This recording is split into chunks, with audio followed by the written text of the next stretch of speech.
Hello. మీరు ఒకటి కంటే ఎక్కువ క్రెడిట్ కార్డులను వాడుతున్నారా? అయితే ఈ వీడియో మీకోసమే. నార్మల్గా చాలామంది ఒకటి కన్నా ఎక్కువ క్రెడిట్ కార్డ్స్ వాడుతుంటారు. ఒకటి పెట్రోల్ గురించి, ఇంకొకటి ఆన్లైన్ పర్చేజెస్ గురించి, ఇంకొకటి నార్మల్ షాపింగ్ గురించి. ఇలా డిఫరెంట్ క్రెడిట్ కార్డ్స్ని ఆర్థిక సౌలభ్యం గురించి వాడుతుంటారు. దాంట్లో తప్పేం లేదు. అయితే ఇలా ఎక్కువ క్రెడిట్ కార్డులు వాడడం వల్ల ఆర్థిక సౌలభ్యంతో పాటు కొన్ని సమస్యలు కూడా ఉంటాయి. అవి ఏమిటో మనం చూద్దాం. ముఖ్యంగా ఎక్కువ క్రెడిట్ కార్డులు వాడడం వల్ల మనం చేసే ఖర్చు మీద అదుపు తప్పుతుంది. ఎందుకంటే మనకి చాలా డిఫరెంట్ క్రెడిట్ కార్డ్స్ ఉంటాయి కాబట్టి మనం వాటిని ఇండిస్క్రిమినేట్గా యూజ్ చేసి ఖర్చుల్ని పెంచుకుంటాం.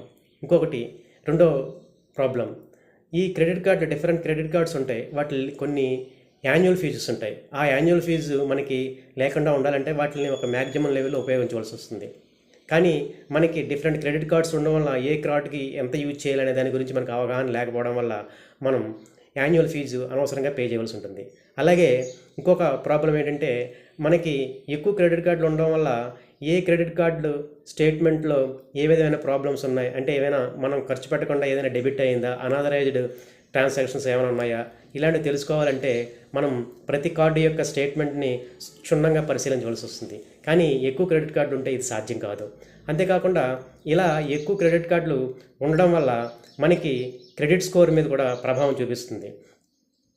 మనం వాటి payment date different payments dates ఉండడం వల్ల మనం వాటిని మిస్ అయ్యే అవకాశం ఉంది. అందుగురించి ఈ ప్రాబ్లమ్స్ అన్నీ సాల్వ్ అవ్వాలంటే మనం ఒకటి లేదా రెండు క్రెడిట్ కార్డులని మాత్రమే మెయింటైన్ చేయాలి. అప్పుడే మనకి ఆర్థిక సౌలభ్యంతో పాటు మన క్రెడిట్ కార్డు వల్ల వచ్చే అనేక రకాల ప్రాబ్లమ్స్ని మనం ఫేస్ చేయకుండా ఉండడం జరుగుతుంది.